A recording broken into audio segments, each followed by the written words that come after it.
नमस्कार, मैं हूं आपके साथ अनंत त्यागी और आप देख रहे हैं 5 का प्रहार। दोस्तों, देश में टुकड़े टुकड़े गैंग कैसी फसल उगवाने का मंसूबा पाले बैठा है, यह आज आपको हम बताने वाले हैं। अपनी जहरीली जुबान और करतूत से भारत में जहरीली हवा घोलने की साजिश रची जा रही है। पीएफआई, यह नाम तो आपने बहुत खूब सुना होगा। पीएफआई का मतलब है पॉपुलर फ्रंट ऑफ इंडिया। इस संगठन का खतरनाक इरादा बाहर आ चुका है।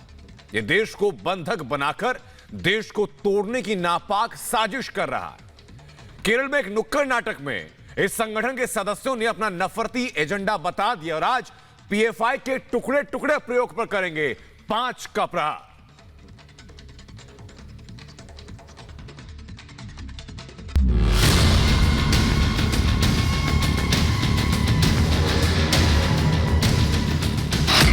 नफरती सोच का ताजा सबूत, पीएफआई की खतरनाक रिहर्सल,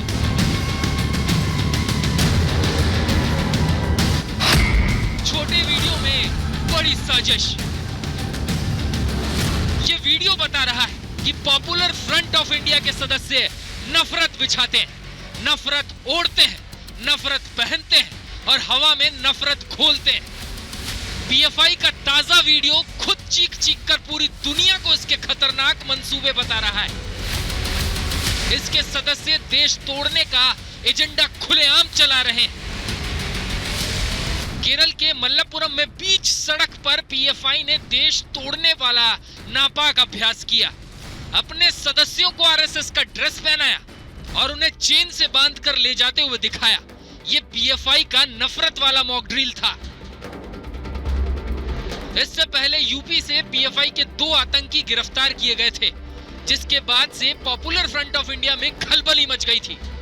इससे बौखलाए पीएफआई के आकाओं ने खुलेआम आग उगलना शुरू कर दिया। आज भी मुस्लिम कम्युनिटी जिंदा है। ये इंडिया की मुस्लिम कम्युनिटी को आज लीड लेना होगा। ये आरएसएस को जवाब देने के लिए, जब ये आरएसएस इंडियन फैब्रिक को तबाह करने की कोशिश कर रहा है, इंडियन मुस्लिम्स को लीड लेना पड़ेगा। और आज पॉपुलर फ्रंट ऑफ इंडिया वो लीड ले रहा है। इसलिए हम लोग देख रहे हैं हर दिन पॉपुलर फ्रंट को टारगेट किया जा रहा है। पीएफआई की इन हरकतों के बाद देश भर से उन्हें बैन करने की मांग शुरू हो गई है। सिमी के जुड़वा भाई पीएफआई की देश विरोधी गतिविधियां आज तक चरम पर हैं। जगह जगह से इनके कारनामे संपूर्ण देश देख रहा है। अब उनका अंत निश्चित है कि पीएफआई जैसे देश विरोधी आतंकी संगठन के विरुद्ध कठोरतम कार्रवाई शुरू हो चुकी है। अब देश जाग चुका है। जो अजहर मसूद की मानसिकता को पनपाने का काम कर रहा है पीएफआई, मैं सरकार से मांग करता हूं कि जल्द से जल्द इस तरह से कट्टरपंथी आतंकी सोच की मानसिकता वाली संगठन को तत्काल प्रतिबंध लगाना चाहिए, पूरी तरह बैन लगाना चाहिए। असल में सिमी के बैन होने के बाद पीएफआई बना, पर इसके संस्कारों में कोई फर्क नहीं नजर आया। 15 साल पहले कहीं भी आतंकी हमले होते थे तो तुरंत उसके तार सिमी से जुड़ जाते थे। इसलिए 2006 में आतंकी संगठन सिमी बैन हुआ था और अब इसके नए अवतार पीएफआई को बैन करने की मांग उठने लगी है। इसलिए आज हमारे साथ आतंकी बीज बोने वालों पर करिए 5 का प्रहार। तो 5 के प्रहार में जो खास मेहमान हमारे साथ हैं, उनका तारुफ कराते हमारे साथ सरदार आरपी सिंह जुड़ चुके हैं, प्रवक्ता हैं बीजेपी से। हमारे साथ संगीत रागी है, राजनीतिक विश्लेषक हैं। हसनैन बकई हमारे साथ है, महासचिव हैं शिया सूफी संघ के। हमारे साथ शादाब चौहान है, महासचिव हैं पीस पार्टी के। और मौलाना सईद उल कादरी हमारे साथ है, इस्लामिक स्कॉलर हैं। बहुत स्वागत सभी लोगों का। शुरुआत शादाब चौहान मैं आपसे करना चाहूंगा और बयान का जिक्र करूंगा कि मुस्लिम कम्युनिटी जिंदा है, लीड लेना होगा। ये पीएफआई के सदस्य कैसे भाषण दे रहे हैं?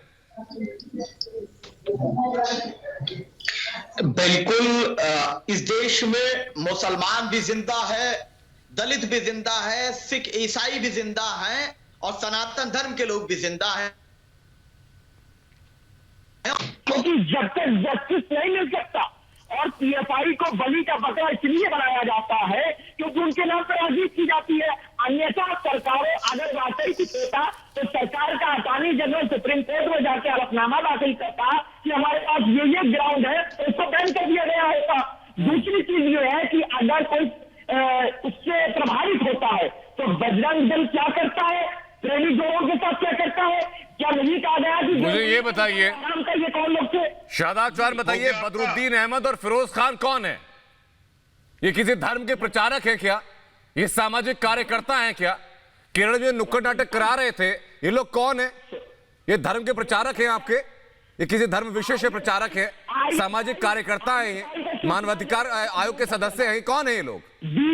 बीजेपी का जो सक्सेना जो मैंने आपसे पीएफआई के बारे में सवाल पूछा है, बीजेपी के बारे में नहीं। पार्टी बदल ली क्या आपने? अगर कोई व्यक्ति गलत करता है तो शादाब चौहान मुझे बताइए, अगर पीएफआई इतना आदर्श संगठन हो गया है तो यूपी एसटीएफ ने ऐसे साजिशकर्ताओं को गिरफ्तार क्यों किया? क्या जिन लोगों को गिरफ्तार किया गया वो पीएफआई के सदस्य नहीं थे? क्या जिन लोगों को गिरफ्तार किया गया उनके ऊपर आतंकवादी हरकतें करने की साजिश करने का आरोप नहीं था? क्या केरल में ये जो नुक्कड़ नाटक आप करा रहे हैं आरएसएस की यूनिफॉर्म पहना करके, ये क्या करा रहे हैं आप? सर सुन तो लीजिए, लेट मी कंप्लीट सर। पहली चीज तो ये है कि अगर कोई एक व्यक्ति गलत करता है तो उठा करके देखिए, बंगाल बीजेपी के एक नेता पमेला गोस्वामी कोकिन के साथ पकड़ी गई है। तो शादाब चौहान तर्क पर आइए, अपराधियों का तर्क पर आइए, तर्क पर। अगर तर्क नहीं है तो शांति का दान दीजिए। बाकी मेहमान हैं हमारे पास, मुझे बता दीजिए। संगीत रागी बताइए, कौन सा आदर्श संगठन है पीएफआई जिसकी हिमायत कर रहे हैं शादाब यहां बैठ करके? पीएफआई को बली का देखिए, को बली का बकरा। एक सेकंड शादाब चौहान, तथ्य नहीं थे आपके पास, थोड़ा शांत रहिए। अब आप शादाब भी थोड़ा शांत रहिए, मैं वापस लौटूंगा आपके पास। संगीत रागी देखिए, पीएफआई जो है उसको आप कह सकते हैं कि पाकिस्तानी फ्रंट इन इंडिया है। ये पॉपुलर फ्रंट ऑफ इंडिया नहीं है, ये पाकिस्तानी फ्रंट इन इंडिया है। सिमी जब बैन हुआ तो सिमी के जितने जो अधिकारी थे, ऑफिस बियरर, उन्होंने पीएफआई बनाया। और यदि सिमी की आप कॉन्स्टिट्यूशन पढ़ेंगे तो उसका है कि देश में गजवाए हिंद स्थापित करना, इस देश में इस्लाम का शासन स्थापित करना, इस देश को इस्लामाइज करना, ये उनका उद्देश्य था।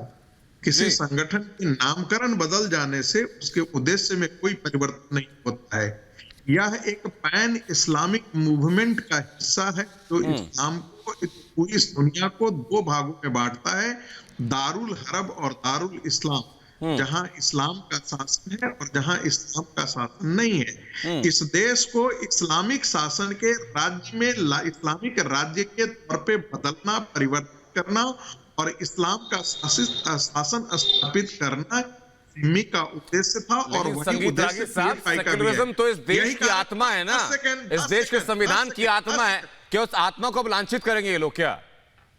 देखिए, आप इनसे भारत के संविधान के बारे में यदि आप अपेक्षा करते हैं तो मैं आपको बता देना चाहता हूं कि भारत का समाज जो है वो बेकार इनसे अपेक्षा कर रहा है। जिस दिन इनकी ताकत बढ़ेगी, जिस दिन इनके कल ही लोगों ने एक बताया, हम काबा में तब्दील कर देंगे। काबा में तब्दील करने का मतलब आप समझते हैं, प्रोफेट जब मक्का में अटैक किए थे तो वहां के जितने धर्म के मंदिर थे उन सारे मंदिरों को तोड़ दिया था।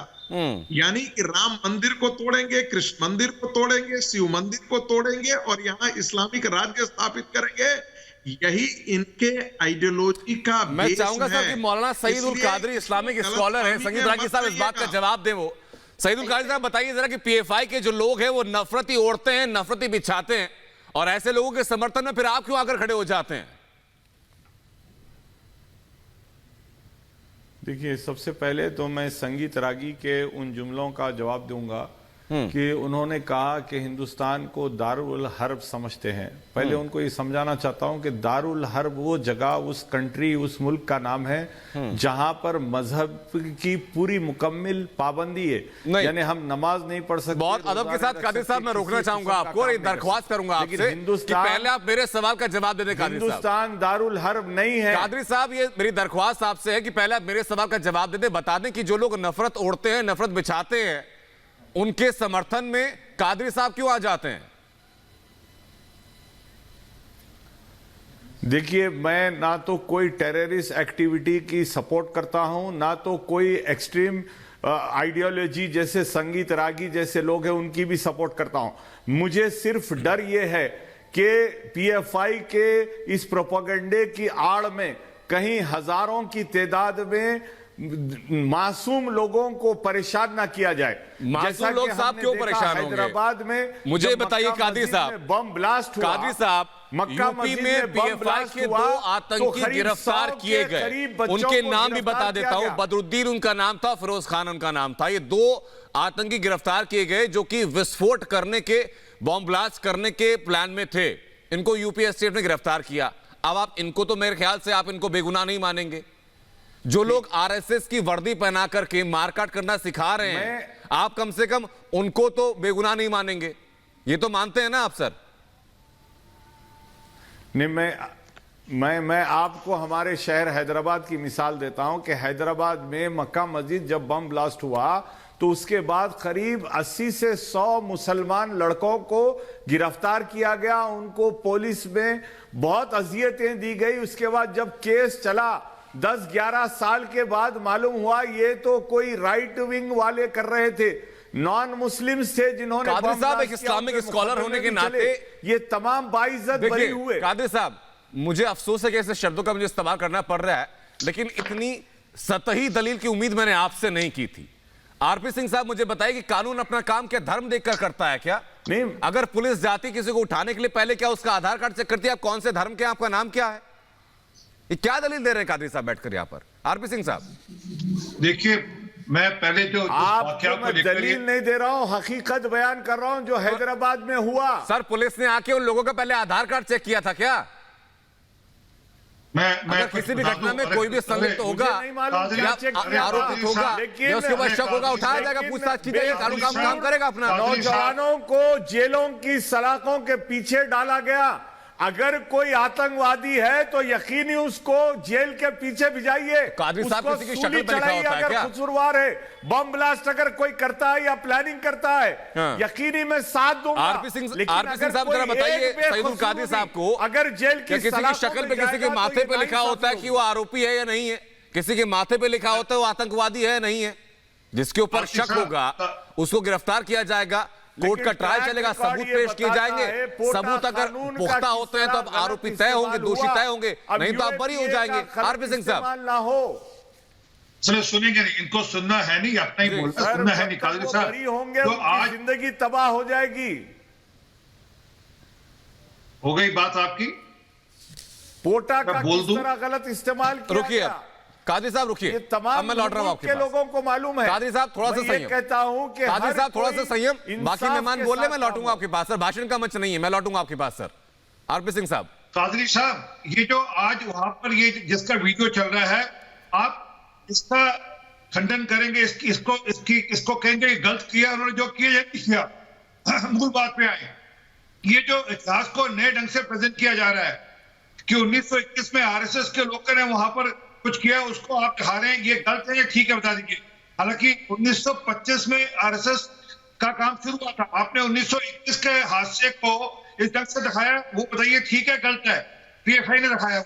मैं अगली बात बताता हूँ, अब सुनिए डॉक्टर अम्बेडकर ने क्या कहा था पूरे घटना चक्र को लेकर, जिसको ऐसे प्रेजेंट किया जा रहा है जैसे वो बहुत बड़ा कोई मोर्चा किया था। अब सुनिए क्या कह रहे थे डॉक्टर भीमराव अम्बेडकर जी, बाबा साहब।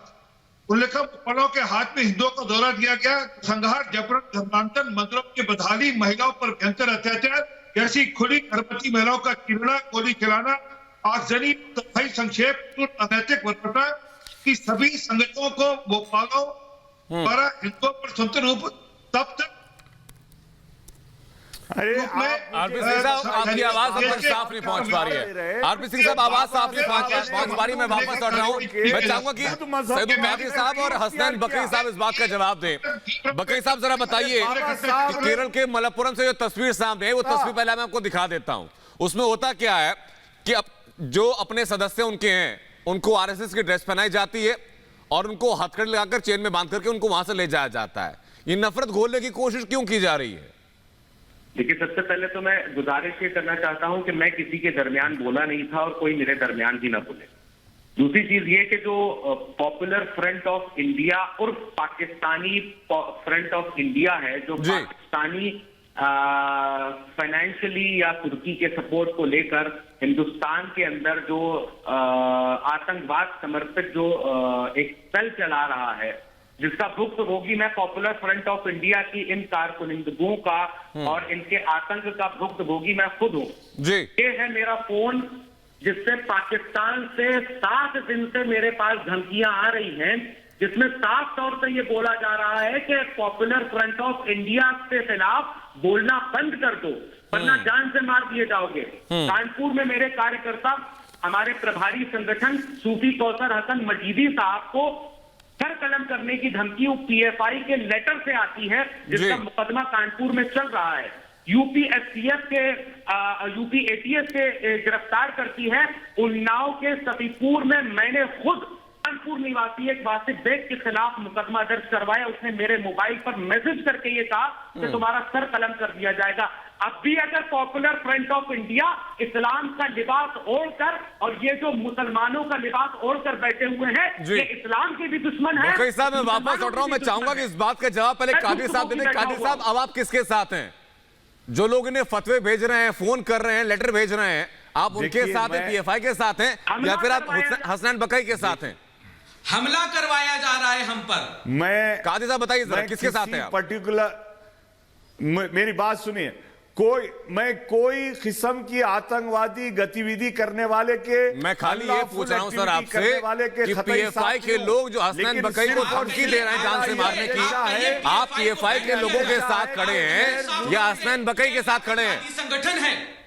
आप किसके साथ हैं कादिर साहब? कि एक इंसान की मौत या किसी इंसान के दिल को दुखाना पूरी इंसानियत को, हसनैन बकई को जानता हूं ना पीएफआई को जानता हूं। मुझे मेरे घर में हैदराबाद के उन नौजवानों की तो आप जानकारी करिए, जिन्होंने सालों जेलों जानकारी करिए कि पीएफआई है क्या, बम ब्लास्ट के इल्जाम में। तो ऐसे कोई और नौजवान, चाहे वो मुसलमान हो चाहे दलित हो, किसी को भी गुजारिश करना चाहता हूं, ऐसे लोगों को हरगिज ना बिठाया कीजिए जिनको ये तक मालूम ना हो कि पॉपुलर फ्रंट ऑफ इंडिया है क्या।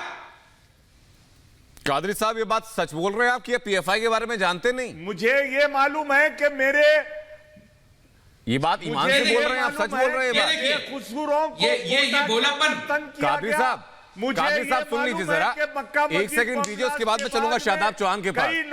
कादरी साहब, किया गया। ईमान पर हाथ रख के बोलिए, अपने दिल पर हाथ रख के बोलिए, आप वाकई जानते नहीं पीएफआई क्या है? पीएफआई क्या मेरे घर की है? अरे पीएफआई आपके घर की है कि पड़ोस की है सर? ये तो मैंने पूछा ही नहीं। मैं कैसे जानूं? मैंने खाली ये पूछा है कि आप इस देश में रहते हुए जानते हैं कि नहीं जानते पीएफआई क्या है? मैं तमाम कारकुनिंदगान से गुजारिश करना चाहता हूं, कम से कम ऐसे लोगों को बुलाइए आप लोग कि जिनको कम से कम जानकारी हो कि पीएफआई है क्या। आप अपने ईमान की कसम खाकर सर बता दीजिए कादिर साहब। संगठन है और मैं हिंदुस्तानी थोड़ा शांत रहिए, मामला गंभीर है। बहुत नाउम्मीदी के साथ कह रहा हूं। थोड़ा शांत रहिए, मामला गंभीर है सर। कादिर साहब, अपने ईमान पर हाथ रखकर आप कहिए, वाकई में आप नहीं जानते पीएफआई क्या है?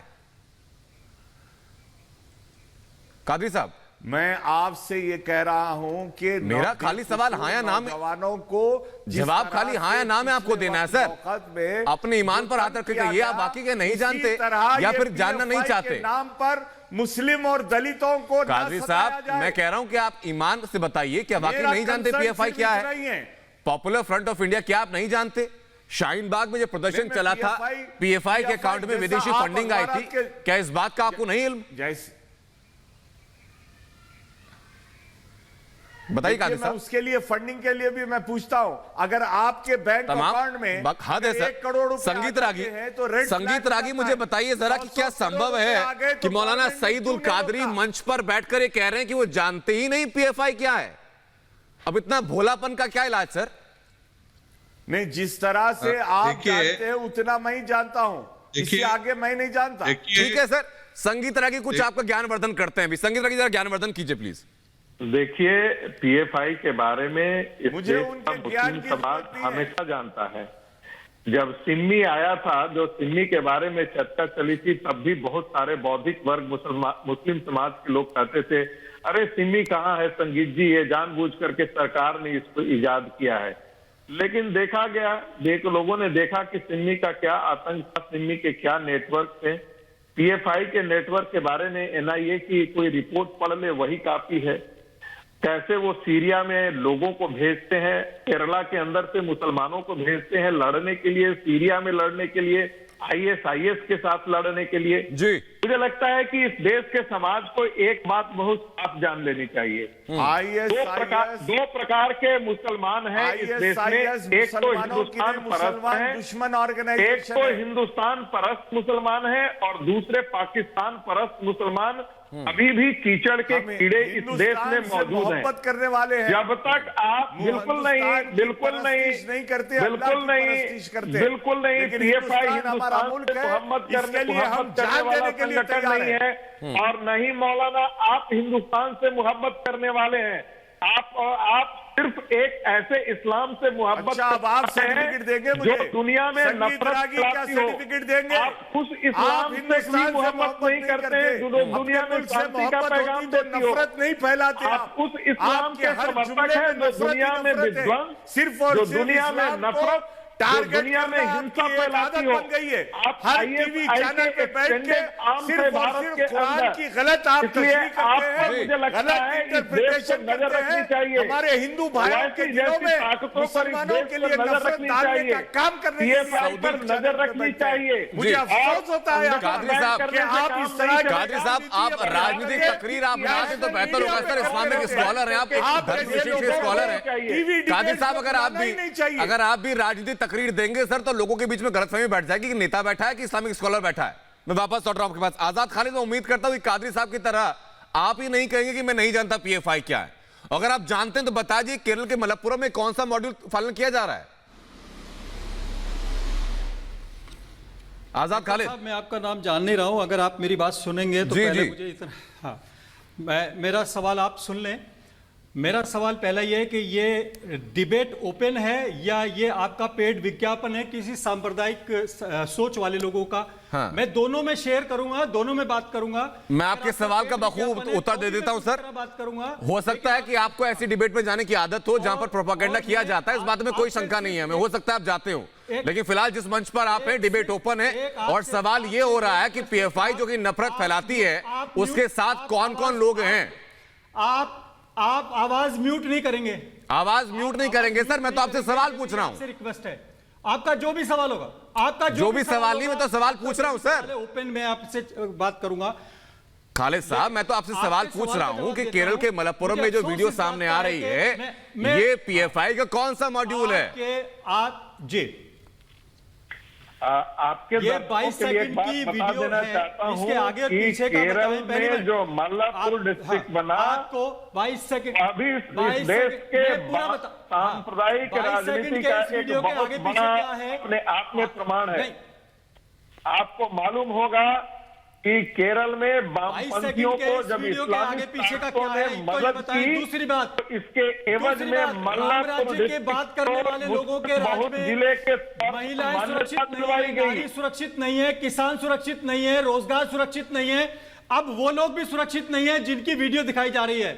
इस वीडियो की जांच ओपन सुप्रीम कोर्ट की निगरानी की समिति बनाई जाए, ओपन जांच की जाए, मीडिया पे इसका जो है पूरी तरह प्रसारण हो। और कल को आपका कोई छुटभैया नेता कुछ बोल देगा, आप कहिए कि यूएन में जाके सुनवाई होनी चाहिए इस बात की। तर्क तो सर वैसे दीजिए, कम से कम जो लोग आपकी बात सुन रहे हैं वो मान लें। यूएन में भी सुनवाई होनी। खालिद साहब, मैं तो सिर्फ ये जानना चाह रहा हूं आपसे, देखिए छोटी सी बात है जिसका असर बहुत बड़ा हो सकता है। मुझे ये बताइए कि एक ऐसा संगठन जो कि सिमी की विचारधारा से प्रेरित हो, एक ऐसा संगठन जिसमें कि शाहीन बाग के आंदोलन के दौरान देश भर में दंगा कराने के लिए विदेशी फंडिंग लेने का आरोप हो, एक ऐसा संगठन जिसके 2 सिपाही 3 दिन पहले यूपीएसटीएफ ने पकड़े क्योंकि वो साजिश कर रहे थे विस्फोट की। अगर मुद्दा बड़ा नहीं है तो डिबेट क्यों कर रहे हैं? अरे सर, अगर ये मुद्दा बड़ा नहीं है, नहीं ये मुद्दा बहुत बड़ा है, कर रहे हैं। अगर खालिद साहब तो बात सुनिए, आजाद खालिद, बात सुने। अरे बात सुनने से पहले सवाल तो सुनिए सर। जवाब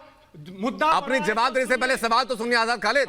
मैं आपको जवाब, आपके नाम में आजाद है सर, लेकिन आजादी प्रतिबंधित होती है कुछ हद तक। इसकी जांच होनी चाहिए जी, इसकी आजाद, इसकी जांच होनी चाहिए। सुप्रीम कोर्ट की निगरानी में समिति बननी चाहिए, सर्वदलीय समिति बननी चाहिए ओपन ट्रायल होना चाहिए, मीडिया में इस पर खबर आनी चाहिए और सबसे पहले केंद्र सरकार को और गृह मंत्री को इस पर बयान देना चाहिए।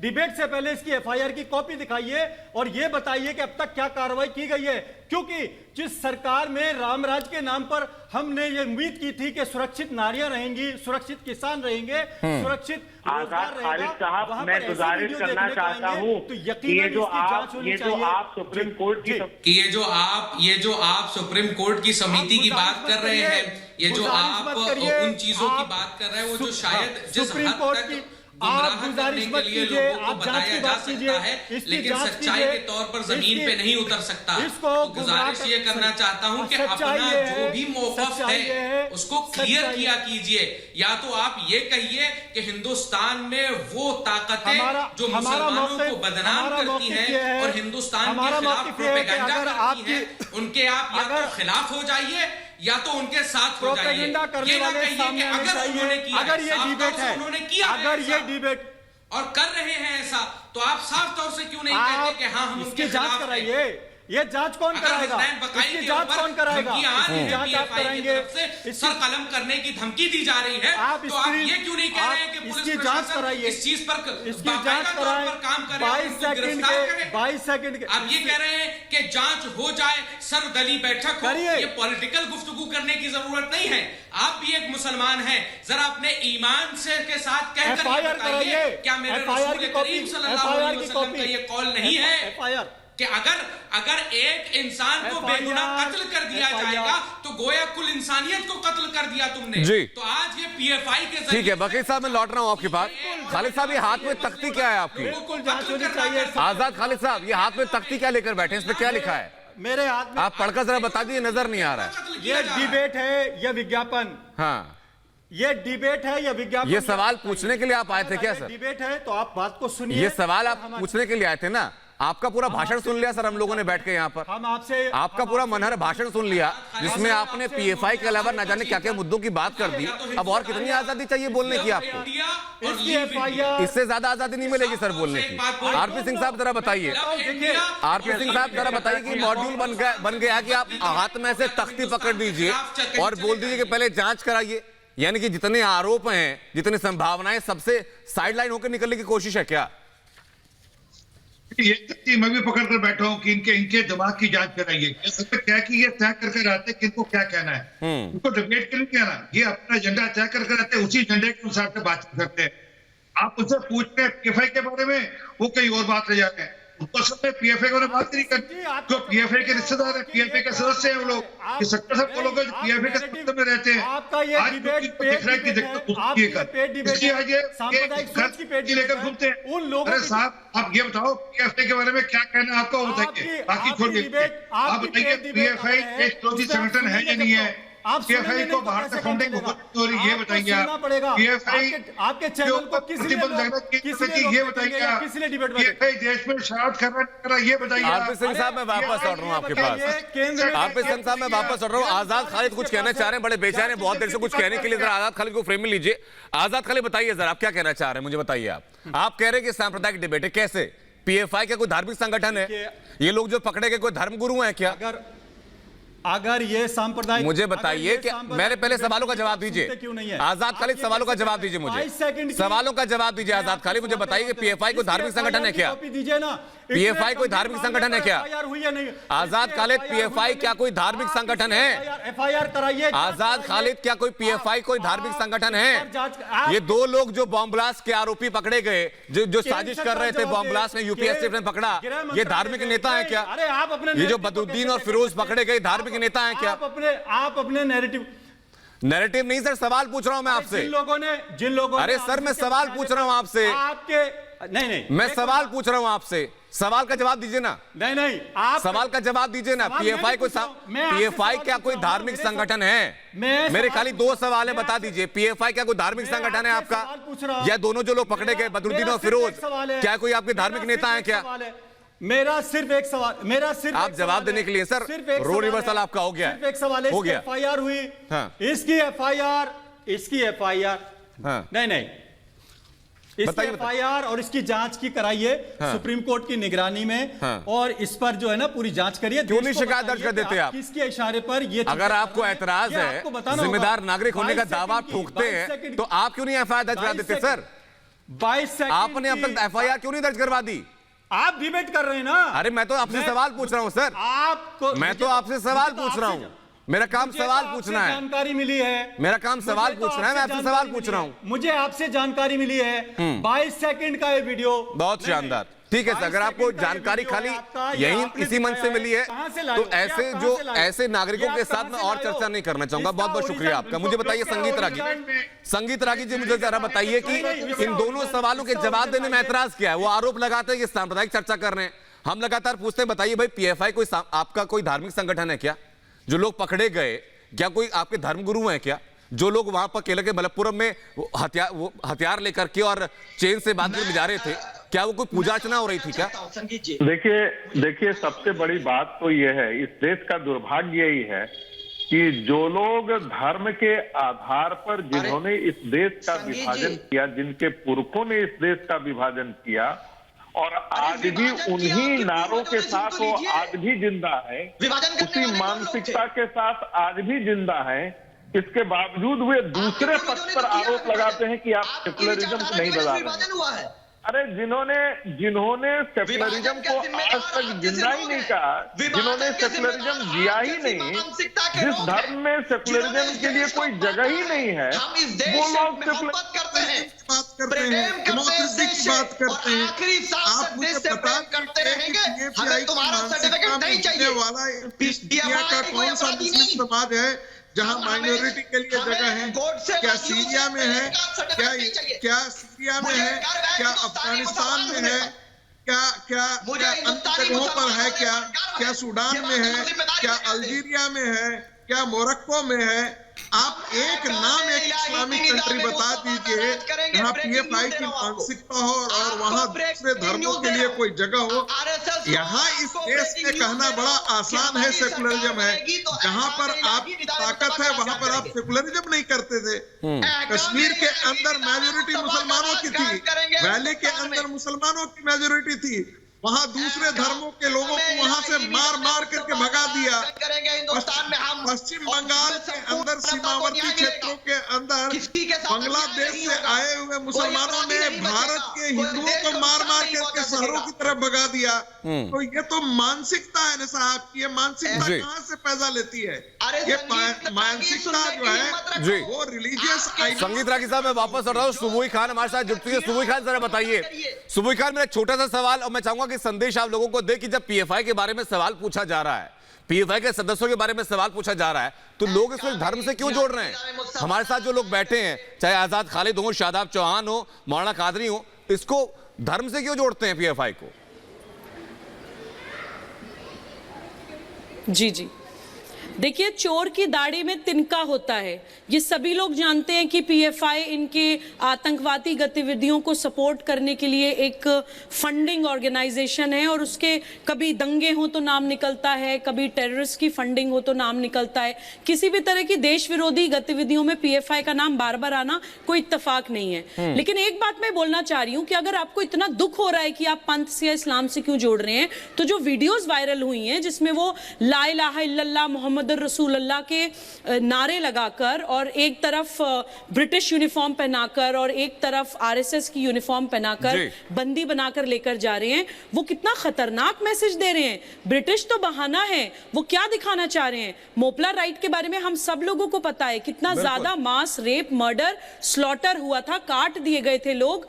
और मैं अनफॉर्चुनेटली मुझे बहुत दुख होता है कि हमारे बापू जो राष्ट्रपिता कहलाए जाते हैं, उन्होंने भी मोपला राइट्स में मास जो रेप, मर्डर, स्लॉटर्स हुए उनकी बहुत खुल के मुझे लगता है कि भर्त्सना नहीं करी, उनको कंडेम नहीं करा। ये सवाल भी कई बार मैं पूछना चाहती हूँ हमारे देश के उन इतिहासकारों से कि हमें वो बताया क्यों नहीं जाता है। आप इस तरह के प्लेस करके क्या पावर शो करना चाह रहे हैं? कभी आप देश की राजधानी में 24 साल के लड़के की पीठ में छुरा घोंप देते हैं, कभी आप 22 साल की लड़की को लव लव जिहाद में सक्सेसफुल ना होने के कारण बीच चौराहे में दिमाग में गोली मार देते हैं, कभी आप इस तरह के स्ट्रीट प्लेस करते हैं, खुद ही तो आप सब कुछ पंथ से जोड़ रहे हैं। मुझे ये बताइए, तो आप इस्लामिक शुभोई खान, मुझे ये बताइए कि क्या पीएफआई जैसे संगठनों को सपोर्ट करके न सिर्फ आप देश के विरोध में एक संगठन तैयार कर रहे हैं, बल्कि आप एक धर्म विशेष को भी बदनाम कर रहे हैं। अगर आप पीएफआई को सीधा किसी धर्म विशेष से जोड़ते हैं तो क्या उस धर्म का अपमान नहीं है ये? जी एब्सोल्युटली। मैं एक मुसलमान होने के नाते भी ये बोलती हूँ कि देखिए आज वो समय है जब बहुत सारे मुसलमानों को ये लगता है कि इस्लाम के ऊपर सवाल क्यों उठाया जा रहा है। अगर आपको ये चीज बुरी लगती है, अच्छी बात है, इसका मतलब आप है कि सच्चे मुसलमान हैं, तो आपकी पहली रिस्पॉन्सिबिलिटी है कि मैं हमेशा एग्जाम्पल देती हूँ कि अगर चावलों में इतने कीड़े हो जाएं कि कोई इंसान उन कीड़ों को अलग ना कर पाए तो वो सारे चावलों को उठा के फेंकता है। कोई आंखों देखे कीड़ा हजम करना नहीं चाहता है, तो रैशनल मुसलमानों को रेडिकल मुस्लिम से अपने आप को सेपरेट करना पड़ेगा, तभी इसका सोल्यूशन होगा। जो सवाल मैंने आपसे पूछा था शुभई, आप ही के उत्तर को लेकर मैं चाहूंगा कि आजाद खालिद बताएं जरा। आजाद खालिद, मेरा सवाल आपसे भी वही है, मुझसे ही सवाल करेगा। आजाद खालिद, मेरा सवाल आपसे भी वही है कि जब पीएफआई के ऊपर सवाल होते हैं तो ये चीज आपको सांप्रदायिक क्यों लगती है? जब पीएफआई के जो सदस्य गिरफ्तार होते हैं आप उसको धर्म से क्यों जोड़ते हैं? त्यागी पूरी बात सुनना, अगर सुनने का मादा हो तो सुनना। बिल्कुल मादा है सर, सवाल आपसे इसलिए पूछ रहा हूं। ओरिजिन जांच करिए, इसकी निगरानी करिए, इसकी निगरानी करा के सुप्रीम कोर्ट की समिति बनाकर सर्वदलीय कराकर इसमें जो भी दोषी है उनको फांसी पर लटकाइए।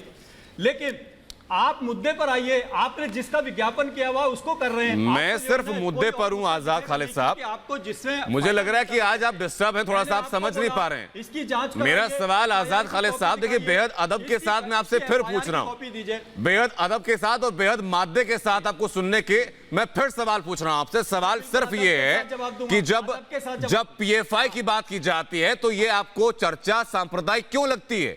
क्या पीएफआई कोई धार्मिक संगठन है? जब पीएफआई के लोग गिरफ्तार होते हैं, उनका नाम लेकर सवाल पूछा जाता है तो आप धर्म से क्यों जोड़ते हैं? क्या पीएफआई के जो लोग हैं वो धर्म गुरु हैं क्या? केंद्र में सरकार आपकी है। आजाद खालिद, एक इंसान के तौर पर आपकी ज़हनी तौर पर कुछ मादा है कि नहीं है? आपके अपने विचार कुछ हैं कि नहीं है? आपकी अपनी रीढ़ की हड्डी कुछ है कि नहीं है? आजाद खालिद, लटकाइए जो भी हो, वो व्हाटएवर किसी भी पार्टी के हों। आजाद खालिद, आपके कोई अपने विचार, कोई अपने दम के बूते, अपने बूते कुछ कर सकते हैं कि नहीं कर सकते? आप अपना कोई विचार है आपका कि नहीं है? विचार जितने हैं, आपके अपने कितने विचार हैं पूरी दुनिया जानती है। आप अपने एंकर, मैं आपसे सिर्फ सवाल पूछ रहा हूं आजाद खालिद, बताइए कि आप पीएफआई की बात होती ही आप धर्म से क्यों जोड़ते हैं? आपके मालिक से हम पे पूछना चाहता हूं, पीएफआई की बात होती ही आप धर्म से क्यों जोड़ते हैं? आपके अंदर जवाब देने का मादा है। आपसे सुशांत सिंह राजपूत की तरह जैसे किया था वैसे। अब आप ज्ञान बांटने पर आ जाएंगे सर, तो सर ज्ञान की जरूरत किसी को नहीं है आपके, वो ऐसा ज्ञान है जिसको कोई सुनना भी नहीं चाहेगा आपसे। मैं जानना चाहूंगा, जरा बताइए हुसनैन बकई, आप बताइए, सुबह खान आप बताइए जरा कि इतनी मिर्ची क्यों, इतनी तकलीफ क्यों है भाई? जब सीधा से पीएफआई के बारे में सवाल पूछा जा रहा तो पीएफआई की बात क्यों नहीं करते?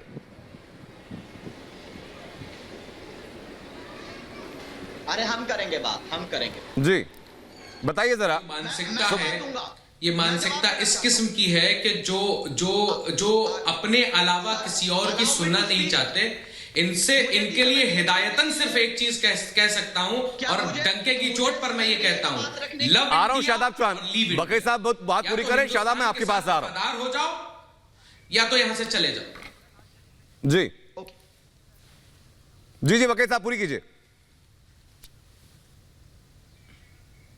जी, तो मैं ये कह रहा था कि जो है ये जो गुफ्तगू इनका करना होता है, ये गुफ्तगू इस तरीके से, देखिए तर्क आपने आजाद खालिद साहब से मांगे कि आपने तर्क दीजिए कि आप किस किस बिना पर उनके साथ है, लेकिन उनका काम ये है मुद्दे को भटकाना। इनके पास ना पीएफआई की जानकारी है, इनको सिर्फ एक इस तरीके से बता दिया जाता है कि अगर पीएफआई के ऊपर हमला होगा तो मुसलमानों के ऊपर होगा। मैं ये कहता हूं, बिल्कुल यही मानसिकता जो खतरनाक है अपने आप में। संगीता की बहुत छोटा सा कमेंट मैं चाहूंगा कि कौन सी मानसिकता है जो कि आतंकवादी जैसे काम भी करेंगे, उनका सपोर्ट भी करेंगे, सवाल पूछा जाएगा तो बरगलाएंगे?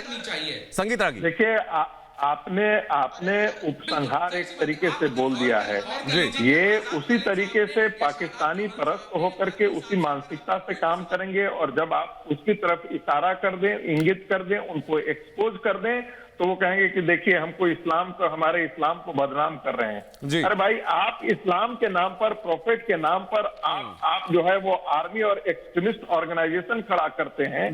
आप यदि कोई एक्सट्रीमिस्ट ऑर्गेनाइजेशन खड़ा करते हैं, उसके बाद यदि कोई आपको एक्सट्रीमिस्ट कहता है तो है, अरे आप इसे एक्सेप्ट कीजिए। एक बात आपने वाजिब कही है समीर रागी साहब, माफी दीजिएगा क्योंकि चर्चा में वक्त मेरे पास इतना ही है, चर्चा को विराम हमें देना होगा। बहुत बहुत शुक्रिया सभी लोगों का। लेकिन एक बात वाजिब है कि जो लोग आतंकी संगठन के ऊपर सवाल पूछ रहे हैं, इस संगठन को, आतंकी संगठन को सीधा धर्म से जोड़ते हैं, तो सबसे ज्यादा सतर्क रहने की जरूरत ऐसे लोगों से है। बहुत बहुत शुक्रिया सभी लोगों का। नमस्कार।